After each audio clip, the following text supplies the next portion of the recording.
here we are 20,000 years ago, like painting on the wall and playing the blues. So why is there music that hits that 20,000-year-old DNA in me and music that doesn't, And in a way, all of this, why are we musicians? And it's like, I think we are on this quest of like finding that raw thing, that ecstatic truth that you don't know what it is, but it just like hits you. And it's such this like incredible human emotion.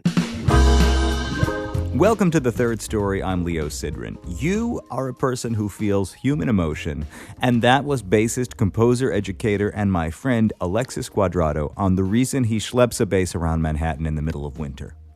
In our conversation, Alexis and I really go into his story, so I don't need to give you too much background other than to let you know that he's a beautiful person and a beautiful musician.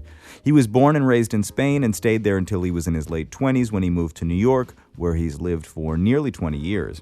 Alexis emerged out of the musical scene in Barcelona of the early 1990s, which was a favorite city for a new generation of jazz musicians at the time, including pianist Brad Mehldau, guitarist Kurt Rosenwinkel, and drummer Jeff Ballard, all of whom encouraged him to make the move to New York. At the same time, Catalan musicians like Jorge Rossi and Marc Miralta were bouncing back and forth between New York and Barcelona, opening the channel for the next wave of cats to make the journey, and Alexis seized the opportunity.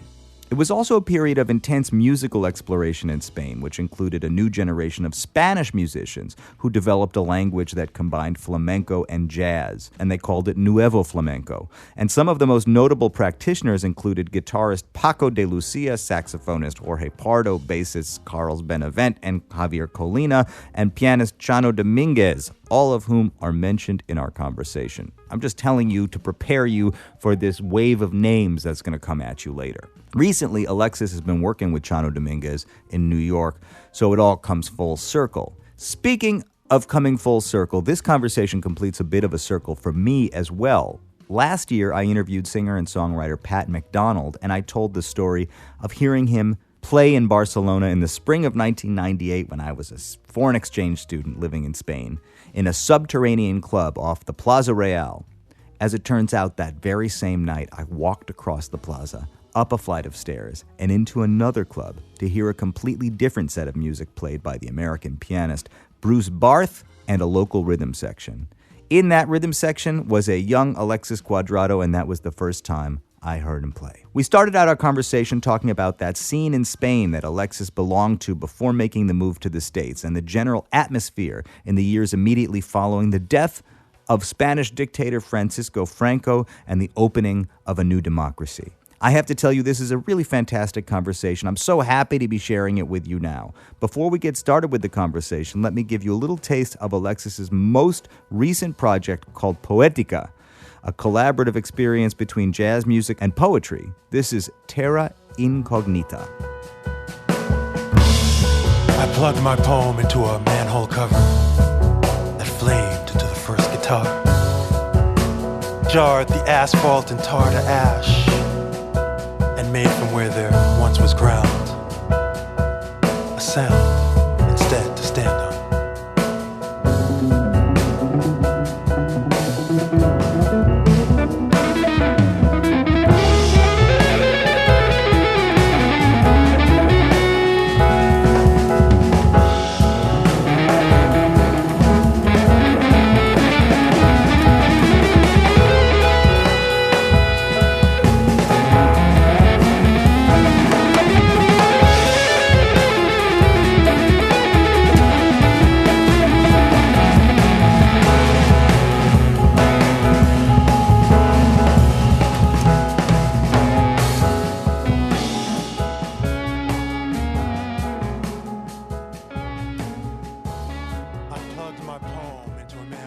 Alexis Cuadrado, we are two musicians sitting in a room together at 9:30 in the morning. That's true. It's not your expected meeting time for jazz musicians. I don't know if I'm a jazz musician or not at this point. I don't even know what that really means. So that opens a conversation right there. Yeah, what do you mean by that? I'm definitely a musician. I live music every day, and it's like my life, And I have a past of like being extremely involved with jazz music, but I feel like, and I don't want to sound pretentious, but I kind of like it in a way. It matters a lot, but it doesn't really matter at all. It's a little bit like I feel like whatever. I don't What you care. call yourself, or Musician, Yeah. composer, or Yeah. producer, or whatever is the hat that I'm wearing that day. Yeah. Which is quite a few sometimes, for better or for worse. That's also another strange thing about who I am. And one of the things I love about your podcast, which I know you know that I am a fan of your podcast, and I've listened perhaps to like a third of them or Yeah. something like that. It's like that you always say you are who you are, you know? Yes. And I guess I know who I am or I don't. So that's kind of part of the game for me. Like, Yeah. who am I? What do I do? What's the point of doing this or that, or taking this gig or that gig, or whatever? Or putting your time into something or not. That's something. right. Yeah. Well, let me go back before we get there, because I remember the first time I saw you play. And at that time, I think you probably were really a jazz musician, Yes. wholeheartedly. I'm talking about May of 1998, Holy moly. a trip that I took to Barcelona from Seville. I've been living in Seville, and I went up for the weekend. And I just spent the weekend in the Plaza Real. I saw a bunch of concerts there, and one of them was at the Pipa Club. You know the story. Sure. And I saw you playing with Bruce Barth. Right. I don't know if Perico was on the gig that night. Maybe it was Trio. I think it was Trio the with night I saw. David Gomez. I Yes. think. Yeah. I remember that day. You remember the gig? I remember the gig. You know, I associated you for a long time after that with kind of my image of the jazz scene in Barcelona and what was going on there. And, you know, I became fixated on the jazz community and the music community in general in Spain. Right. And, you know, the fact that Brad Mehldau had spent time there and Kurt Rosenwinkel had spent time there and the Rossi brothers. And it just seemed like there was this energy coming out of Barcelona. And Yeah. you were part of that generation. Yes. So, you know, before we get to who you are today, I'd love to just hear about who you were 20 years ago. I would say we go back to like the early 90s. Yeah. Where before I met Jorge Rossi, he was sort of like this myth of a guy who had gone to New York, you know, and he was like playing with all these young musicians that nobody knew that were incredible. And that was the word on the street, so to speak. And they started pouring in. Jorge started coming more back and forth, and suddenly we started meeting Brad Mehldau and Kurt Rosenwinkel and Ben Street and Larry Grenadier and Ryan Kaiser. And then he would bring some older guys like Andy Bay or George Garzone. I was 21, 22 years old, and that kind of just like blew my mind. Jeff Ballard was there. And they were like a little older than us, but they were like 23 or 24. And they were them. They were who they were Yeah. at that point too. Like Kurt sounds, in a way, more standardized today than he did back then. You know, he had more of his like raw personality, and a lot of the younger sort of musicians in Barcelona got a chance to actually not only like see them play, but hang out, take lessons with them. Kurt taught a class in the school where I was in school. He taught a harmony class for a semester. So he was my harmony teacher for a semester, and he would make us do all these crazy reharmonizations of standards, and like with all his weird theories about substituting chords. And what was your understanding of the general language of jazz before that? You know, before he taught you how to reharmonize stuff, how did you learn the language initially? Well, I have to give credit to the school where I went, Yeah. the Taller de Musics, Yeah. which I think as a school of music, it was an excellent school. They did a fantastic job of like just teaching you the nuts and bolts of music theory and solfege and harmony and jazz harmony and analysis and basic arranging, so on and so forth. So I was actually going through a school program, like very similar to where I teach now at the new school. Like the actual contents, the academic contents were just fine. Yeah. And in my case, I mean, I started playing in rock bands when I was a teenager, and sort of playing bass by chance. And then at 17, 18, I started music school. And then I just became infatuated with jazz. So I did all my jazz school in playing electric bass. Oh. But learning, like transcribing basically, and learning all the language, like from the bebop and mostly like Miles records and Charlie Parker records. But on electric bass. On electric bass, yeah. And were you looking at electric bass players who played jazz, or were you listening to acoustic bass players? I was checking out Paul Chambers and Oscar Petitford, and I like deeply. Like I got to a point like for like my third year of school, like where I was just like I had a Walkman, and I would just like the Walkman was great for transcribing because you had like that zip, zip, that rewind thing that you could just rewind a little bit once you got it down at your fingertips. Like I would transcribe bass lines without the bass. I got to that point where like, okay, this is blues in F. And so I just like would write like choruses and choruses of Paul Chambers bass lines and then like memorize them and then play them. And that's how I got the vocabulary, you know, by understanding the theory on one hand and then by assimilating the what they were actually, what the concepts that people were using behind that theory. And then also, honestly, it was like an easy scene to break into because there's not a lot of bass players. And I mean, this is like the joke. Yeah. Like I think I had my upright bass for 2 months. I was like 21 years old or something like that, or 22. I mean, so I started with upright sort of late. Yeah. And I got on a tour. I couldn't really play, but I got on a tour going to Ibiza, the island, like playing in hotels. We played like 2 half-hour sets every day and hang on the beach. And I mean, come on, that's life, you know? Yeah, no kidding. Yeah, that is the joke, right? A guy with a bass is a bass player. Yeah. Yeah, I was thinking you are also from the first generation post-Franco, right? I mean, you were probably born right before he died. Yeah, he died when I was 5 years old. You remember it? I do. I remember the day he died. What was it like? What happened? My dad opened the champagne bottle. He popped the champagne and everybody was happy. Okay, so if we talk politics, like a quick glance at my family, my grandfather, my dad's dad, was an anarchist. Syndicalist. Like syndicalist.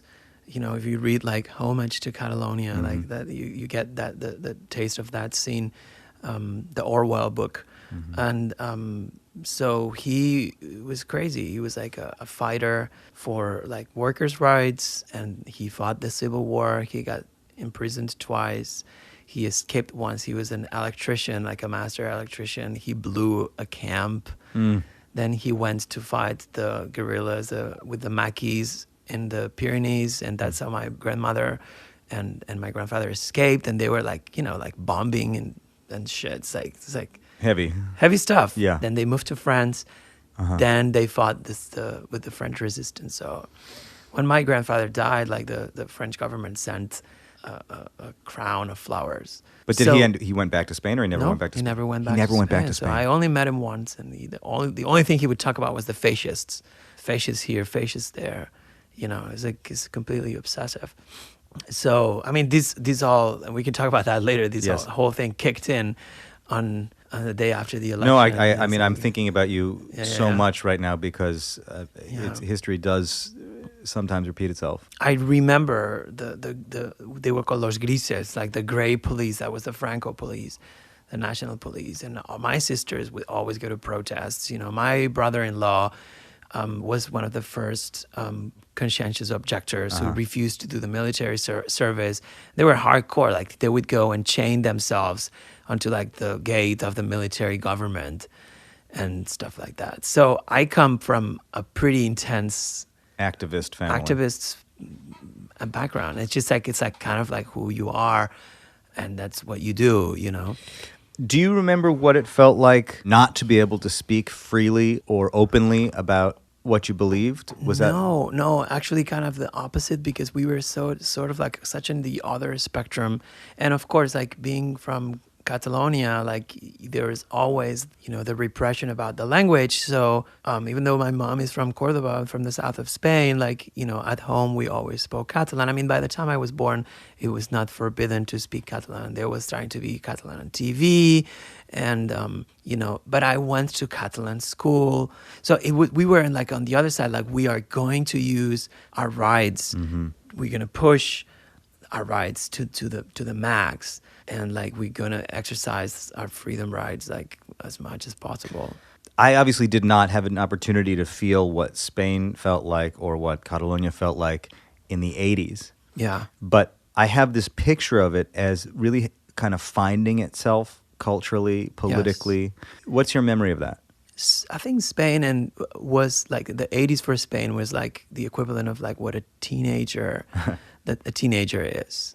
It's like crazy partying, like older teenager maybe. Yeah. Crazy partying, lots of drugs, lots of kind of recklessness, but an incredible energy, an incredible creative, an incredible will of rebuild a country that had been dormant for 40 years, an incredible sense of community, and like just the joy of the freedom, and I mean that was in the air.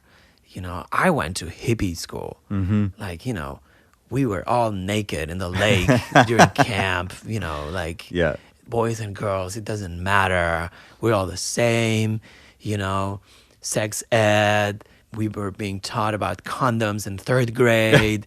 It was like freedom. Yeah. Like, let's embrace freedom. So that's my memory of it, you know. Yeah. And also then as the 80s, in the mid and late 80s, like kind of growing up as a teenager and finding out who you are, I had a great time as a teenager. Out of that Spanish adolescence comes Alexis Cuadrado, musician. Yeah. It's a weird thing. Before you started studying music in earnest, like what was the music that you were just listening to? What was around you? I mean, I was into MTV. That was the beginning of MTV. Yeah. Like, I was into like Duran Duran and The Police and Dire Straits and Supertramp, you know, and even like some of the cheesy bands of the Britpop or like New Romantic. I went to see Spandau Ballet live. And, you know, UB40 and the Pretenders. And I went to all these concerts. Like, all I did was, like, go to concerts. All the money that I would make. I used to tutor kids from the elementary school where I studied. And so they would send kids to me to lecture language and math and whatever. So that's how I made a little bit of money. Actually, at 18, when I was in my first year of college, I was an English teacher sub at an elementary school. Later on, much later on, from your kind of vantage point in New York, you started to explore flamenco, Lorca. Yes. Were you aware of any of that stuff? No. I mean, to me, it was sort of like, it was around. Like, my mom would always like mutter like coplas, you know, which is like the it's like, I would say it's like the Spanish version of like standards. Like boleros are like the Spanish, like the Cuban version of standards, and coplas is like this tradition, like it's a very Spanish tradition. So my mom loves that, and she would always sing that, and, you know, we would go visit family in the South. I remember once I went to a flamenco baptism, and I thought it was awful. I hated every second of it, and it's like, man, I wish I could go now, you know? So in a way, I do believe it was in the DNA. I do believe that I was around it. I was definitely around it when I was in music school, because the school where I went, there was like some flamenco teachers, and they were like incredible artists. Maite Martin, who's an incredible singer who I'm friends with, and this guitar player Chicuelo, and Enrique Morente would come, and like hang out with Kurt Rosenwinkel, and those guys. And, you know, like there's actually Perico Sambeat made an album called Ademuth with Kurt Rosenwinkel and Morente. And Brad Meldau and Jeff Ballard and all those guys. Maybe it's Jorge, I can't remember. It's one of the first like real flamenco fusion jazz. Well, that was when I first went to Spain in 93 or 94. Right, that was happening then. That exactly was what was happening. Yeah. I mean, but Jorge Pardo and Paco de Lucia also. Yeah, and Chano and you know, and there were other guys who are less known, like this guy Antonio Mesa is a sax player, and I think in Cádiz, I can't remember where he's from. But and Chano Dominguez, of course, he had started making the records in the early 90s. Right. So, that happens also then. Everything was happening then. So imagine, like, for me, it was like coming from this energy and then being sort of like, for me, also the transformative moment for me, like, oh, jazz is what I want to do. Yeah. With two transformative moments. One was like listening to Decoy, the Miles Davis album with Daryl Jones. Yeah. And it may be that I checked it out because Daryl Jones was playing with Sting. And it's like, oh, he's the same guy who plays with Sting. I'm going to check it out. And I was playing bass. And it just that album completely blew my mind. I can sing every note of it still today. And then I saw Carlos Benavent play, not with Paco, with some kind of like fusion guys. And I had a chance to meet him a little bit because I knew one of my friends was the daughter of a famous guitar player, this guy Max Sunier. And Carlos and him played a lot, so I was able to access those guys, and even if it was to say hi, I play bass too, cool. I think the fact that the scene was small enough and contained enough that when you heard Carlos Benavent, you could very quickly meet him, watch him play, learn from him, is a real benefit because it gave you direct access to your early influences. Yeah.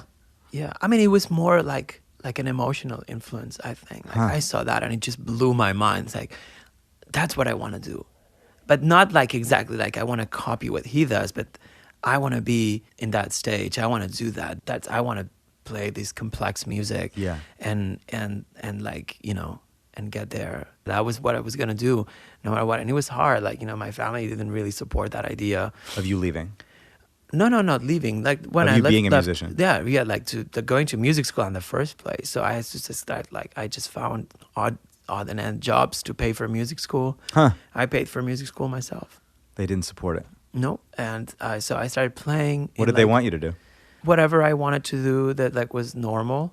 I understand that. Like my parents grew up in the post-Civil War, and for them like jazz music, it's like completely foreign.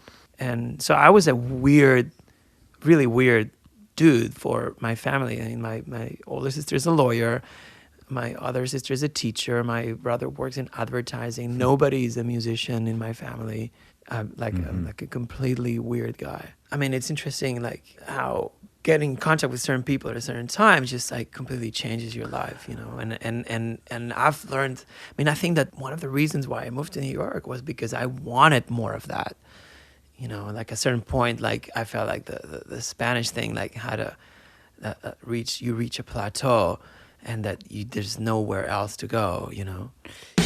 Alexis Cuadrado on seeking new opportunities. Folks, you don't have to move across the world for an opportunity to listen to the Third Story podcast. You know the deal. third-story.com gets you where you need to go to listen, subscribe, leave a review, chill out, check out some videos, whatever. Here's a question. So when you're having a conversation in English, but you find that you have to use a word from another language, like a proper noun, a name, what's the policy on the accent? For example, I found myself in this conversation towing the line between full-on authentic pronunciation, like saying flamenco or Federico Garcia Lorca, or going total Anglo style and just saying it in like a straight American accent. What do you do? Tweet at me at Leo Sidran. Let me know. I want to know. What's the protocol? Let me tell you what you need to know before we continue. In this next part of our conversation, we talk about how Alexis eventually got back in touch with his Spanish identity through a process of what he calls decoding and recoding flamenco. We talk about a few references that were particularly informative for the project that ultimately became his Noneto Ibérico, namely guitarist Paco de Lucia and singer Camarón de la Isla, or Paco de Lucia and Cameron de la Isla, who inspired him to go back into the music and explore it for himself. We also talk about a record of jazz flamenco fusion made by drummer Mark Miralta called the New York Flamenco Reunion, which was like a huge record for me and I'm kind of obsessed with, and we play a little piece of that and talk about that as well. We'll hear examples of Camarón, Miralta, and Noneto Ibérico, Camarón, Miralta, and Noneto Ibérico. You take your choice. A little later on, but first, here's Alexis talking about some pretty heavy career development in Spain. Gypsy wedding, anyone? Were there any Spanish musicians that you knew of who had successfully moved to the United States at that time? Well, yeah, Jorge. Yeah. All the musicians that were like a generation older than I was. Had come here. Were here or had come here for a period of time. I mean, Jorge and Mark Miralta were the two that stayed the longest. Like I remember I started talking to them and asking them questions and how is this and how is that and where do you live and what is Brooklyn and all these things. And to me, I mean, it was like as I grew up as a musician and I started getting more opportunities to play with people from New York, it was like the siren song of people telling me, you need to move to New York. They were telling you that. They would say you should all move. the time. You should go to New York, at least to spend some time.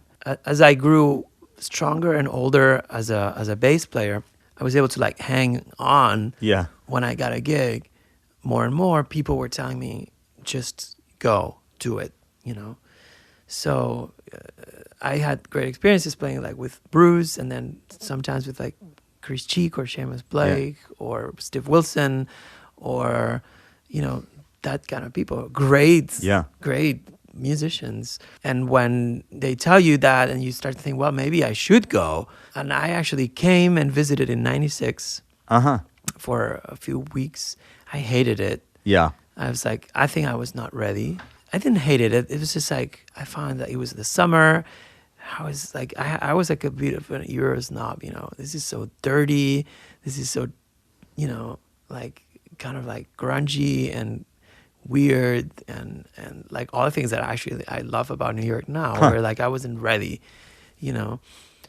And 3 years after 99, I came to study. Yeah. I managed to get a couple scholarships, and the easy way to come was to go to school. Yeah. So I met Michael Mosman, who's the director at the jazz master's program at Queen's College, Aaron Copland School of Music. So I just went to school. I remember we spoke once about the experience of really coming here with some expectation that all of the people that encouraged you to move here might call you to work when you got here, and the reality of understanding that might not be the case when you got here. It was a little surprising. It's like, you know, it was shocking to see like so many people, so many bass players. Yeah. And like, what the fuck am I doing here?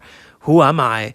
You went from being a working top shelf bass to being player. Nobody. Yeah. And that's okay, you know, and I think that's an incredible experience for everybody to go through. Yes. In any field, you know. You get your ass kicked. Yeah. Like without anybody doing anything to you. You just get your ass kicked by being here. But in any case, my approach was like, okay, I was a little over going to the jam session at night and playing 300 courses of Cherokee at, you know, Cleopatra's Needle, like waiting for like the line of tenor players to go through. I did that a couple of times, and because I had hosted a jam session at the People Club for 3 years, every Sunday. So that was also like my prep school, like in terms of like learning tunes. And I had this like mentor, this drummer, Paul Bombardo, who like, he would bring me a tape every week for me to learn. This is Oscar Peterson Trio, check it out. This is Ahmad Jamal, check it out. This is, you know, Oscar Pettiford, check it out. This is, you know, Ray Brown with Herb Ellis, check it out. So every week he would bring me a tape. And then I was just like, and I'd call him in the middle of the week, hey, this song is killing. Yeah. And then at the same time, at that time I was playing with Sean Levitt, this guitar player who's like an American guy whose dad was Al Levitt, who had played with Bill Evans and Tristano and stuff. And he was this like older musician, like knew all the tunes.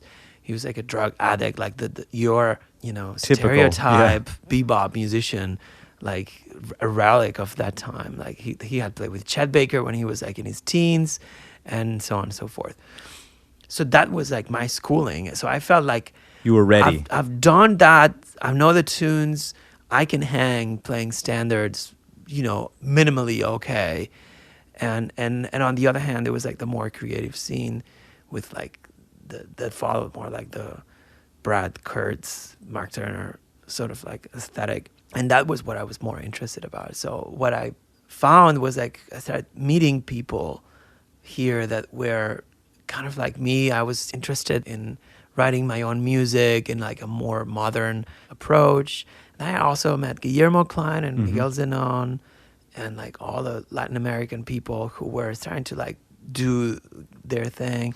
And that was also very inspiring because like I think a few years later ignited my interest in like bringing my own cultural heritage to my own music and like bringing all the jazz experience. So in a way, I see now that all this jazz experience was like a formative part of who I was, who I am now as a composer. And when I teach, I just tell the students, you need to just get the nuts and bolts of this and like go through the repertoire, go through the discography, understand the phrasing, understand the language, and then just see where that takes you, see who you are, see how you relate with that. And it takes a long time, I think, to find your own voice, unless you're like a genius. Like, I think those guys are kind of geniuses, like they had their own voice already, in a way. This is one of the big questions about how you find yourself and which order you find yourself and how that happens. And, I think those guys were geniuses. And I also think earlier generations of stylists maybe had less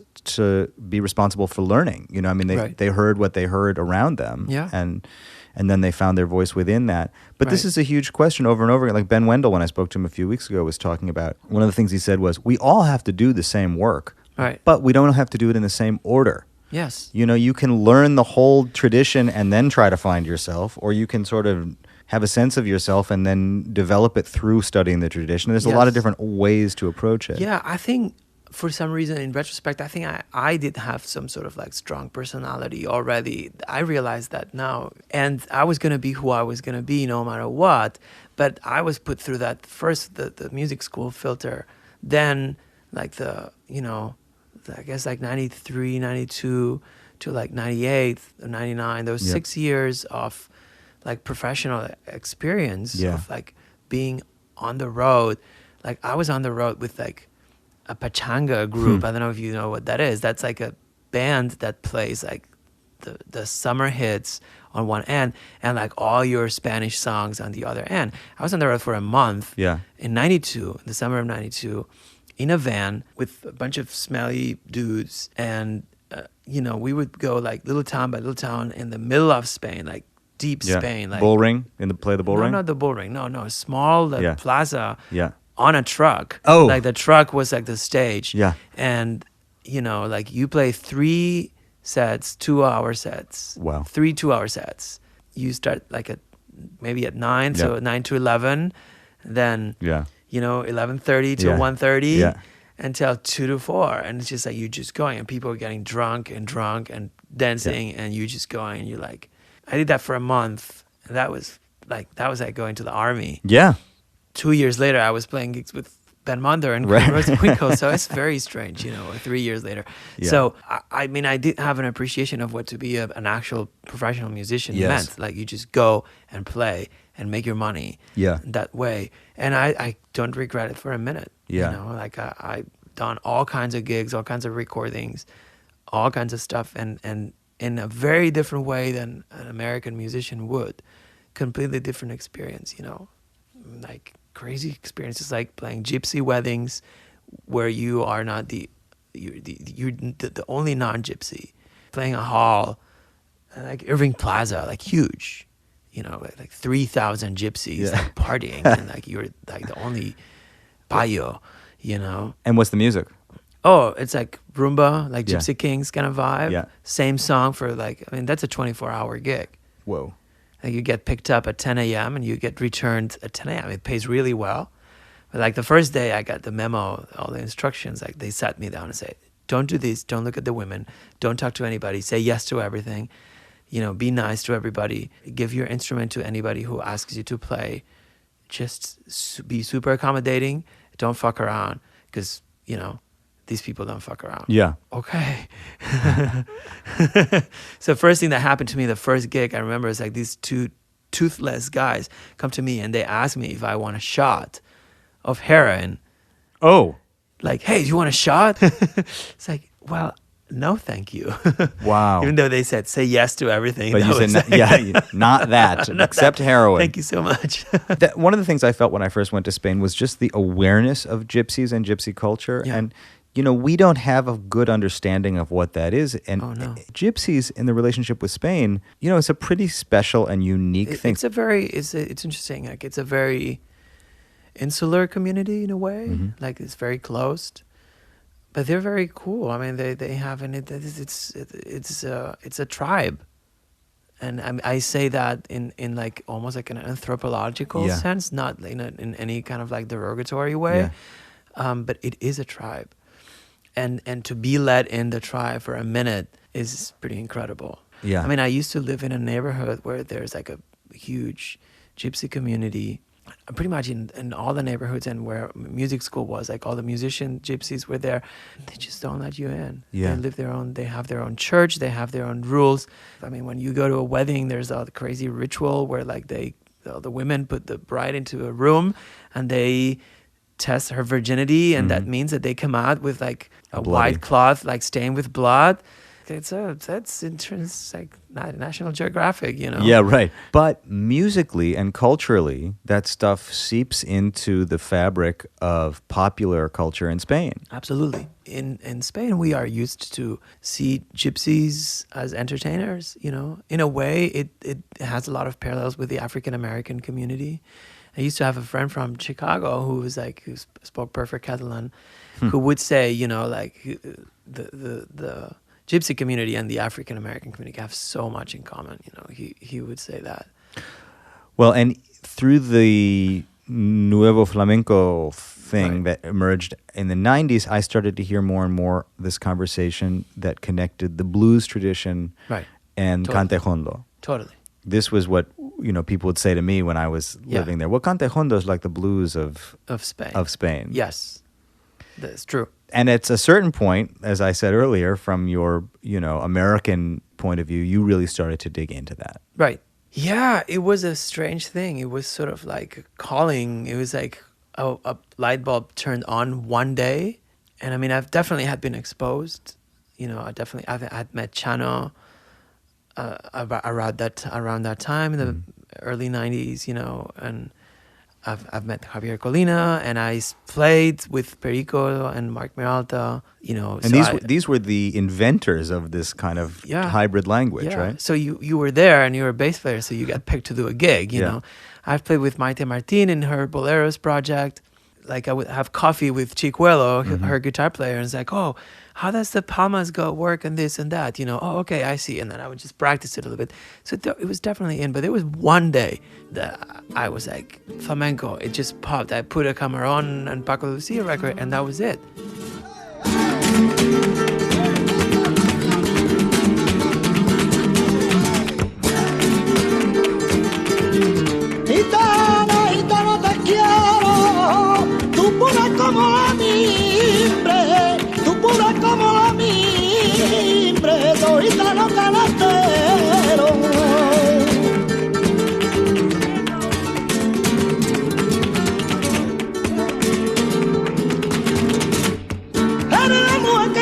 Quiero el manantial de mi vida, la alegría de mi sueño.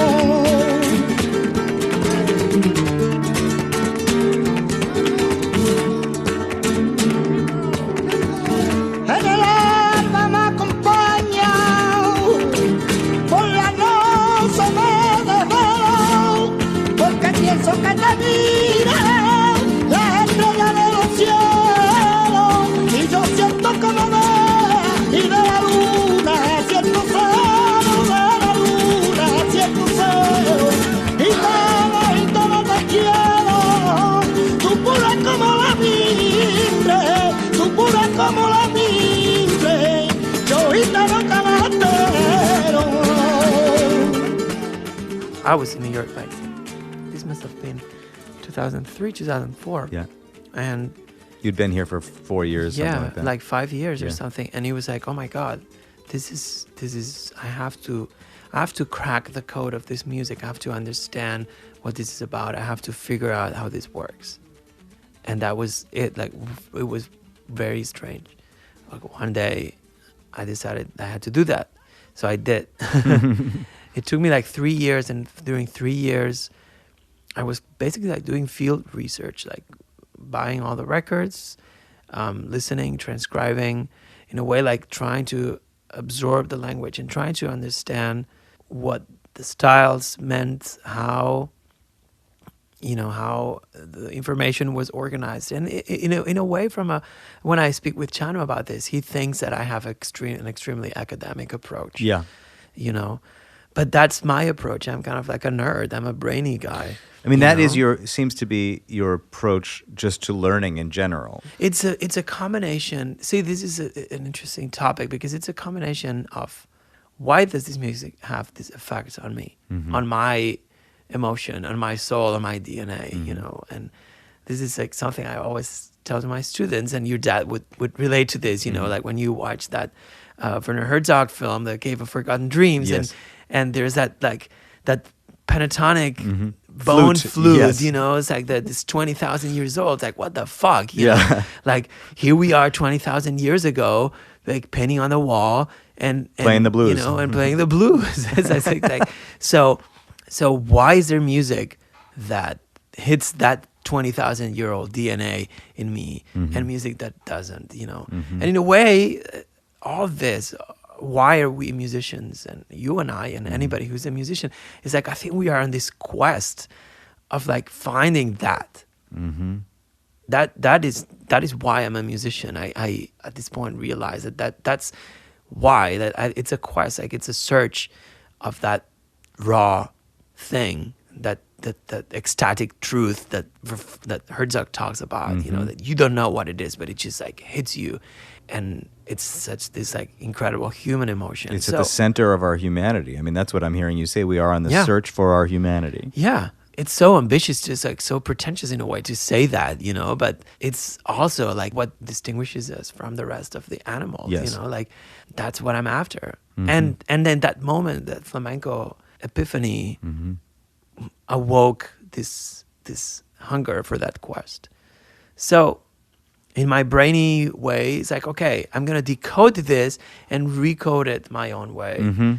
So to try to attempt to hit the DNA, if you want, my DNA. Your DNA, or yes. anybody's DNA. Yeah, but you do it for you because That's what artists do, right? Like Yeah. it's just make art because that's what you do. in your way, in a way that you could do. It's interesting to hear you say that Chano thinks of it as very academic because, you know, you and I have over the years had conversations about what it's like to communicate with those guys about what they do, because they're not particularly great at articulating what they do or why it works, in part because they're just speaking the language. They haven't decoded the language. They just started speaking the language. Well, they have decoded the language their own way. Yeah. And it's their own language. The same way that, I mean, and there is this parallel of like the gypsy community is insular and the flamenco community is insular too, because they have their own language and they have their own codes.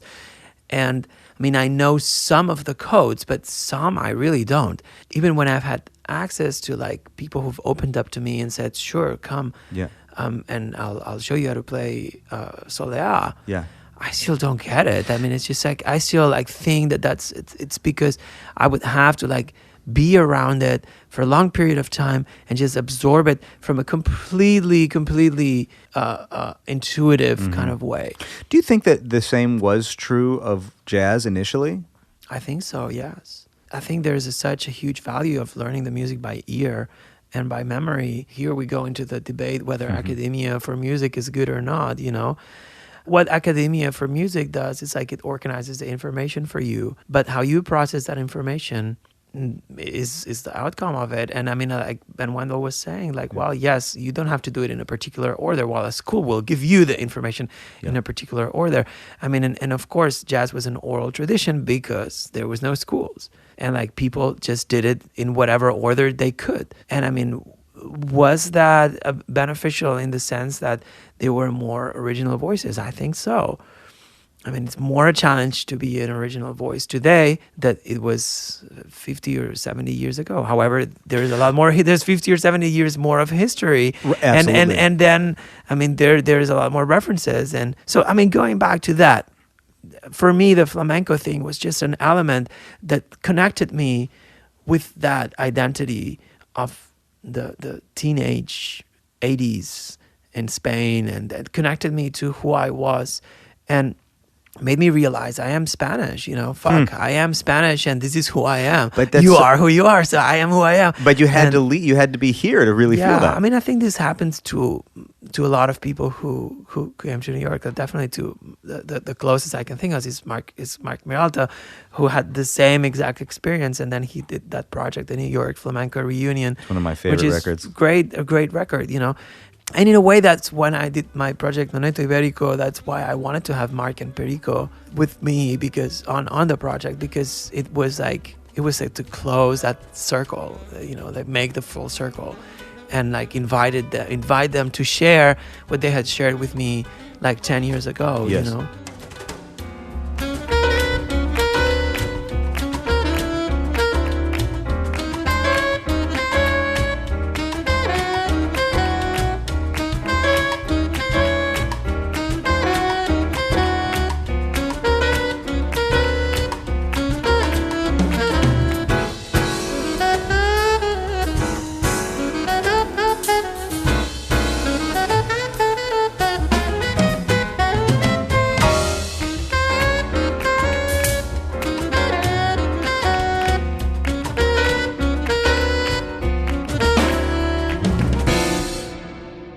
I really have a hard time doing something that I've already done or that it's already been done. So I'm not interested in that. Yeah. So for me, I wanted to decode the music and recode it my own way. Yeah. And in a way, it's like almost like a cubist transformation, if you want, like Picasso looking at Las Meninas and painting his own. Oh shit! I'm not trying to compare myself to Picasso. No, It's that's just like totally just reasonable the thing. process, okay? but The technique, you can compare the technique without. sure. I mean, comparing it's the like really the process of abstraction. Yes. It was just like a very art class 101. Right. And what you do is like you just like transform the information into something else. But I needed to make that information my information.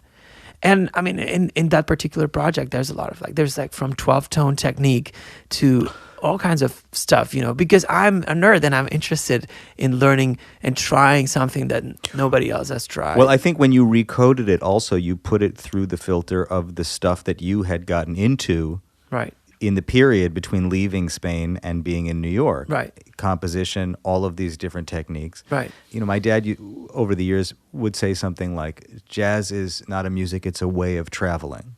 Right. To me, what jazz is, and people have so many fights about this, and there's so much controversy.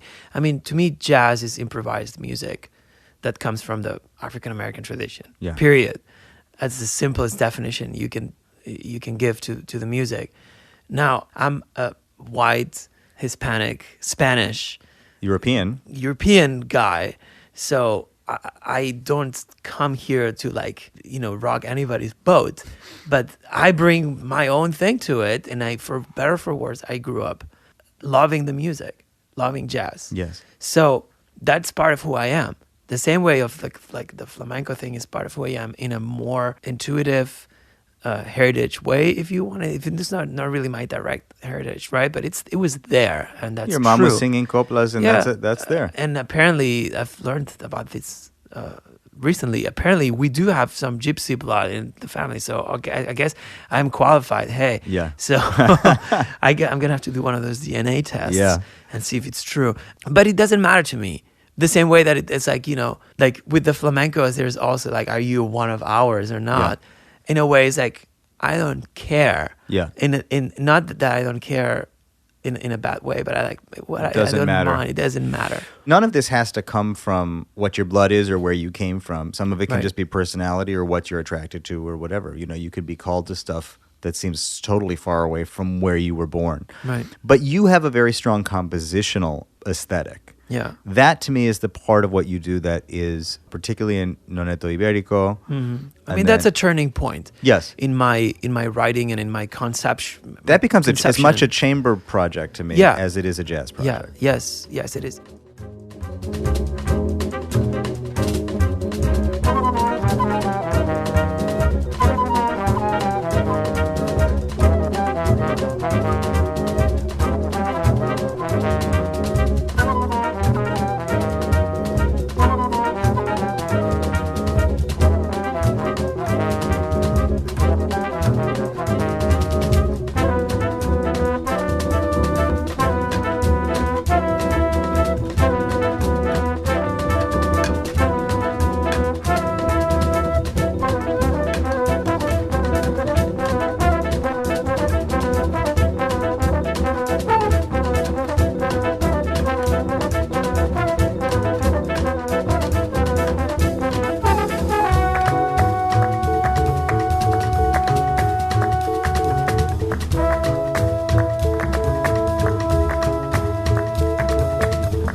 at the Noneto thing, in a way, it was also like in the way it came to me.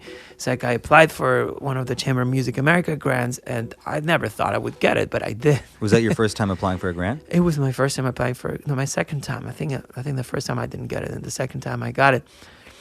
And it was like, oh shit, I have a commission. This is like, I'm supposed to be a composer now. This is supposed to be like a thing. And it took me a long time. It was a real struggle.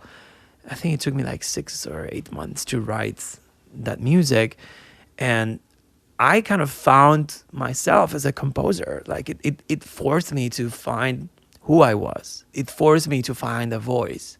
It forced me to understand what I was about as a musician, as a composer and a performer and a producer and a business person. Like everything sort of like came together in that project. It was a statement for me personally to say, this is who I am, this is what I do, and this is how I think music should be in my own head, you know. So in a lot of ways, getting the grant and having the responsibility of having to deliver something. Yeah, the deadline. I have a hard time learning without a specific purpose. Like I need to figure out how to do this thing because I have a requirement to deliver something. Yeah, I mean, the deadline is magic. The deadline makes you work. Yeah. And it gets the best of you and the worst of you. And now that I'm,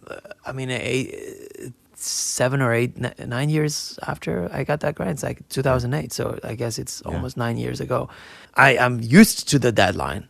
It's very hard for me to not have a deadline because projects just linger forever. Like ideas just linger forever. Yeah. Even if it's a self-set deadline. So then you started to explore a series of other ideas. You did a project dedicated to Lorca. Sure. Was that the next one after? I guess so, yes. It was, which also was another grant.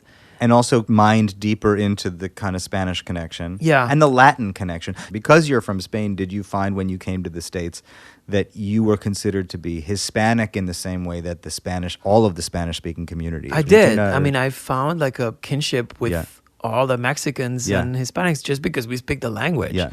And I lived in the jazz dorms, not officially one of the jazz dorms, but one of those buildings over there. Yeah. And nobody ever fucked with me on the street. The one time that one guy fucked with me on the street, I just started screaming to him in Spanish, and he left me alone. I could go to the deli and talk to the guys, and they'd look at you a different way right away. Yeah, I am Hispanic. Yeah, and actually, I've looked this up. You are Hispanic. I am Hispanic because I am not Latino, but I am Hispanic. Interesting. Latino is a person of Hispanic origin that comes from Latin America. Hispanic is a person of Spanish origin in Spanish in the language sense. So you actually are sitting in this interesting position between being Hispanic and also being European. Yes. Right? Yeah. Spaniards are the only Hispanic people who are also European. That's people. Correct. So it makes sense that you're pulling from these various traditions. By connecting with your Hispanic community in New York, right, you were sort of turned on to all of these other composers and artists who had looked back to where they came from. Yes. And it made you realize that you had something that you could look to that belonged to you. That's exactly right. I mean, and not only that, but like if you see how this is a trend that has really exploded. I mean, and one of the things that I did in the mid 2000s was like I started this band leader collective, the Brooklyn Jazz Underground, and it's funny because we were criticized at times because we didn't have diversity, meaning we didn't have African American people, but we had 2 women, we had people from different parts of Europe, we had people somebody from India, so everybody brought like their own heritage to that. So before I did the Noneto project, I saw how a lot of, not only with the Latin American, the Hispanic community, but a lot of people were sort of like bringing in these world music, if you want, cultural elements to their more jazz / chamber, and we've seen that more with like, you know, Rudresh Mahantapa and so on and so forth, and you know, obviously, but that had already happened with the Afro-Cuban community, right? So it's not new. It's just like regurgitations of the same concepts over and over again, which is what music really is. Yeah. You know? And in a way, I mean, going back to the grant thing, when you really are, okay, I the 2 grants, the the Noneto and the Lorca project were total bluffs in a way, because I thought, oh, that would be a really interesting project for a grant. What if? And I actually wrote that grant in like a couple of days and sent the project. And then suddenly getting the grant like really meant, okay, now I can't mess this up. I really have to understand what the concept is. I really have to like express who I am through this concept, and how do I relate to Lorca? How do I relate to what he was saying? How do I relate to his story? How do I relate to Occupy Wall Street in 2010 and Lorca in 1920s? And that also made me, in a way, start to be a lot more conscious about social issues and how my music, I think, can have a social commentary, which now at this point, like, I'm all for that, like I only want to write music that has like a social impact. And I want to make my next 4 years of writing music a form of protest, and resistance. So whoever says that the grant shit is bullshit, fuck them, because they have no idea what they're talking about. Well, I know that part of this is a reaction, specifically in this room, to an episode that I did with somebody a couple of years ago. Sure. Who said, it seems today that the musicians who write grants are the ones who are rewarded, and that in order to be a successful jazz musician today, you have to know how to write a grant. And it seemed to be presented in a way that said, this doesn't seem like what we should be prioritizing or valuing. And I remember you called me and said, I want to speak to that. I have a different point of view on that. I think that's bullshit. I think that's bitterness. I mean, the way music has worked in human history is like somebody needed music and somebody played it.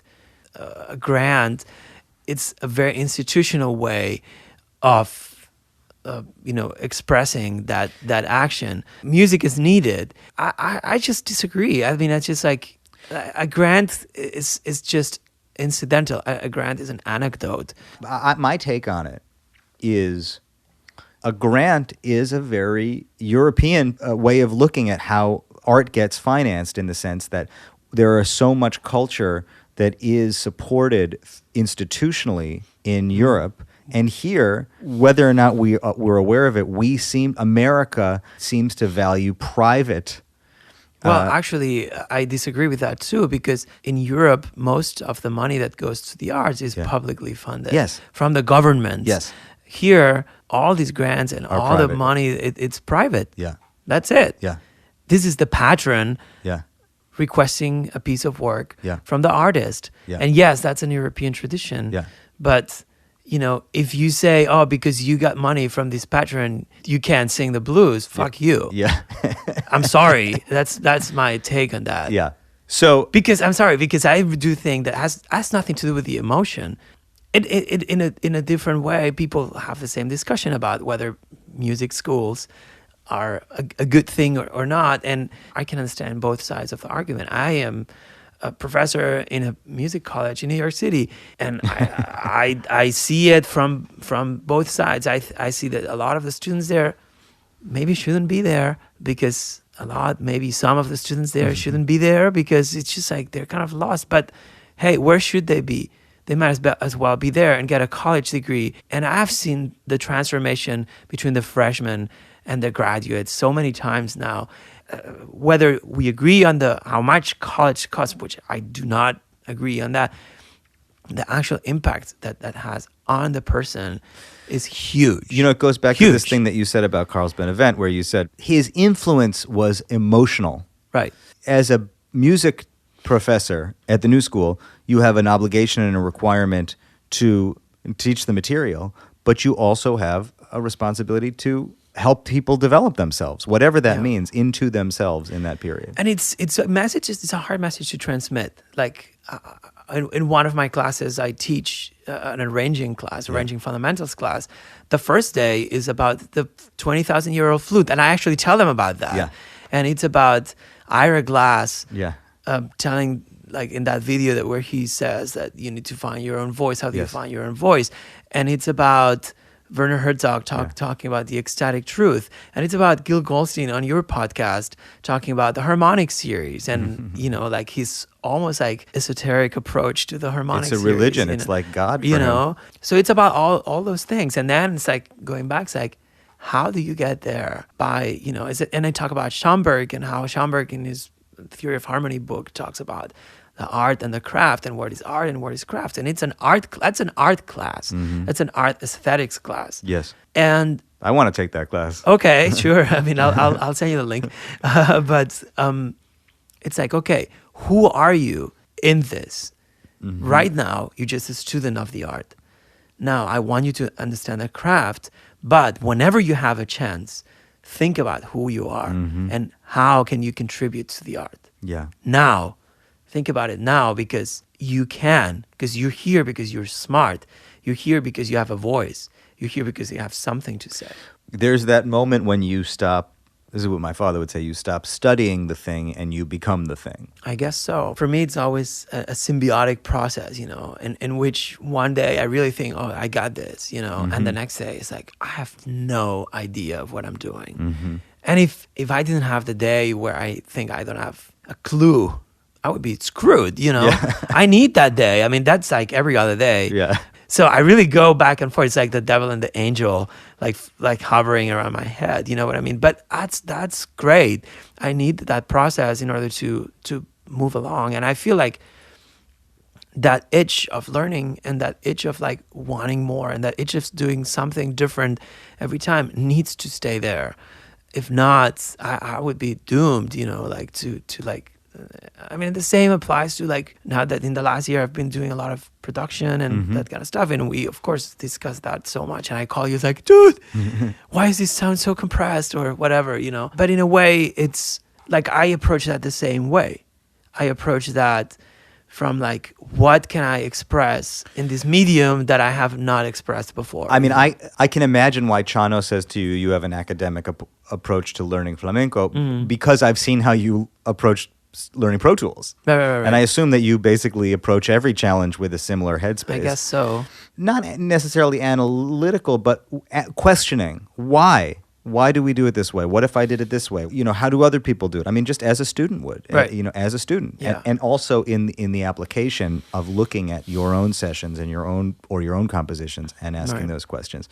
But also with always like that end filter in which if there's not a core emotional thing that can be expressed with that piece, even if it's like a shitty commercial piece, there has to be that one. I mean, we've discussed this. To me, it extremely satisfies me to put that one thing that nobody would ever notice, but I know it's there. Yes. And it's like that little, subversive. Yeah, that little message in the bottle that is gonna go out, and maybe somebody will find it, maybe somebody won't. But it leaves my conscience in peace. Well, I think in the popular context, that's all you can hope for, is to somehow in the work that you do, and I need to remind myself of this more and more as I do more and more commercial work, that you can try to elevate it to the degree that you think you're elevating it as much as you can. The caveat of that is that it takes me too much time to do things, and I have a hard time like turning in like a quick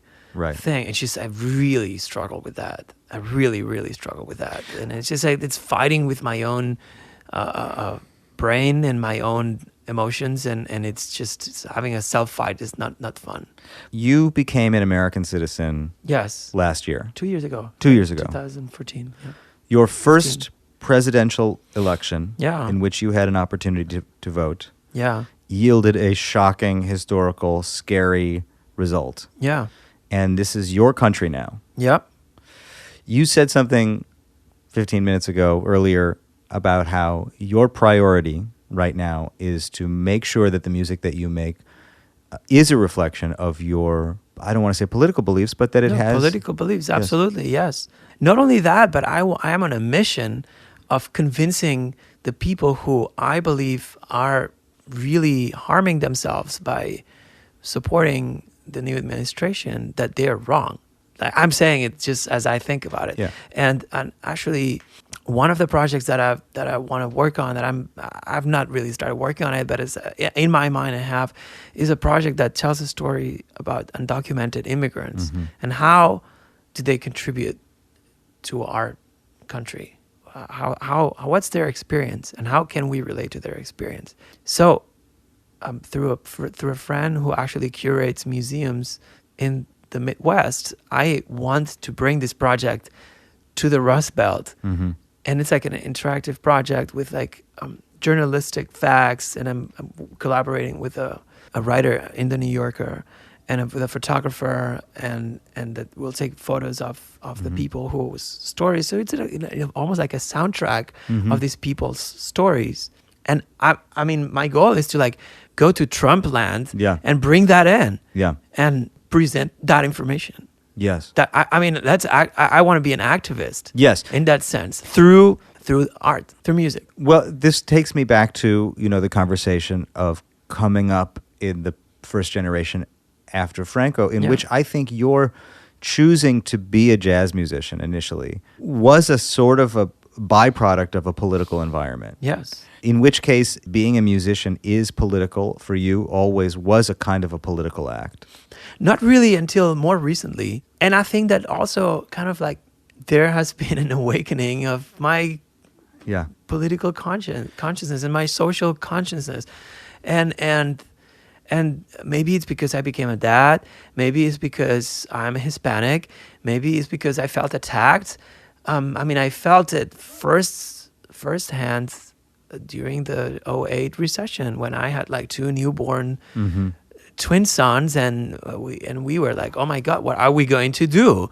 And the Occupy movement happened, and this whole Lorca project with like the relationship. I mean, that sort of like explored this relationship between the 1929 crash and the 2008 crash. 70 years have passed and nothing has changed. What are we going to do about it? It's a more like a reflection. The day after the election, in short, I woke up and it's like resistance.